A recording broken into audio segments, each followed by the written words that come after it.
هو شخص بقى مصمم على كده فخلاص كمل الانترفيو عادي، يعني ما تتشبث. زميلنا بيقول طب افرض بعد ما عملتها راح هو عاملها تاني، فخلاص كمل الانترفيو، يعني كمل الانترفيو وعدي الموضوع. انت بس فهمته ان انت فاهم ان اللي بتعمله ده انا عارف هو ليه. تمام؟ فهمته ان انا فاهم الحركه دي معناها ايه ومش هقبلها. تمام؟ التواصل الجيد بالعين، اول ما بدخل من الباب لازم يكون عندي تواصل كويس بالعين مع الشخص اللي قدامي او مع المجموعه اللي قدامي اللي هتعمل لي الانترفيو. وحذاري تقفلوا الباب وظهركم للناس. لو انت داخل انترفيو الباب فتحته مش هتدخل السلام عليكم تروح مديهم ظهرك وقافل الباب وتروح راجع لهم تاني، لا.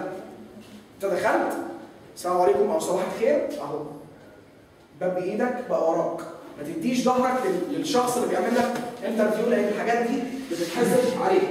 ولازم وانت داخل اول ما تدخل تبقى على تواصل جيد معاه، تواصل بالعين كويس مع الشخص اللي بيعمل لك انترفيو. الجلوس او القعده بتاعتك، ايه رايكم في القعده دي؟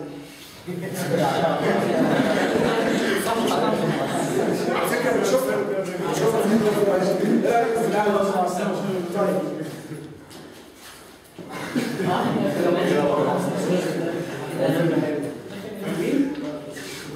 طيب طيب القعده الصح ازاي؟ انت قاعد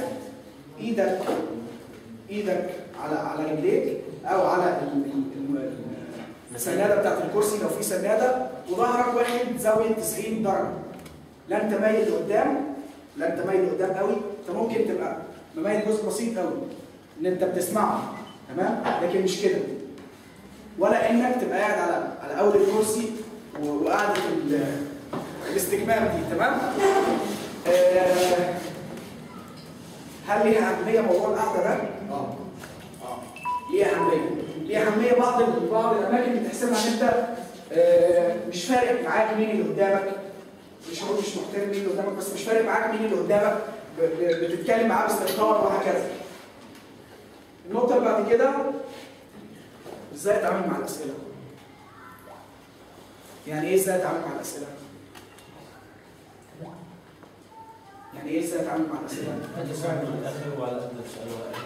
بالظبط. انا سالتك اسمك ايه؟ ما تقوليش بقى فلان الفلاني وابن عمي فلان وابن خالتي فلان وابن مش عارف خالة ام الجاب اللي عمت مش عارف مين فلان. لا، انا سالتك سؤال، اسمك ايه؟ كذا كذا كذا. كنت بتشتغل فين؟ في كذا كذا كذا. رد على قد السؤال. ما تعملش